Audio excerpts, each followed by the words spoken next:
মই উপস্থিত আছো অসম মেঘালয় সীমান্তৱৰ্তী এখন ঠাই মধুকিত। প্ৰথমে আমি মধুকিত অনুষ্ঠিত হোৱা ঘোঁৰা আৰু হাতী দৌৰ খেল প্ৰতিযোগিতা চাওঁ আহক, তাৰপিছত আমি অন্যান্য কথাবিলাক পাতি থাকিম।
এই প্ৰতিযোগিতাখনত অসমকে ধৰি আমাৰ চুবুৰীয়া ৰাজ্য মেঘালয়ৰ ঘোঁৰা আৰু হাতীৰ গৰাকীসকলেও অংশগ্ৰহণ কৰে।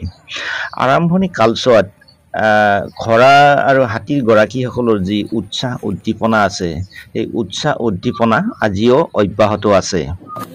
দক্ষিণ কামৰূপৰ ৰাভা হাছং স্বায়ত্তশাসিত পৰিষদীয় এলেকাৰ বৃহত্তৰ চান্দবী অঞ্চল প্ৰাকৃতিক পৰিৱেশেৰে পৰিপূৰ্ণ অঞ্চল। এই অঞ্চলটোত বিভিন্ন জাতি জনগোষ্ঠীৰ লোকে বসবাস কৰে। 2012 চনত বিভিন্ন জাতি জনগোষ্ঠীৰ মাজত সমন্বয়ৰ বাৰ্তা বিলাই দিয়াৰ উদ্দেশ্যেৰে মধুকি ৰাজহুৱা খেলপথাৰত উদযাপন কৰা হৈছিল হোৱৰী উৎসৱ। এই হোৱৰী উৎসৱত মুখ্য পৃষ্ঠপোষক আছিল বৰদুৱাৰ ভলাগাঁও আঞ্চলিক ৰাভা ছাত্ৰ সন্থা, বৰদুৱাৰ ভলাগাঁও আঞ্চলিক ষষ্ঠ অনুসূচী দাবী সমিতি, লগতে স্থানীয় কেইবাখনো ৰাইজ এই উৎসৱৰ লগত জড়িত আছিল।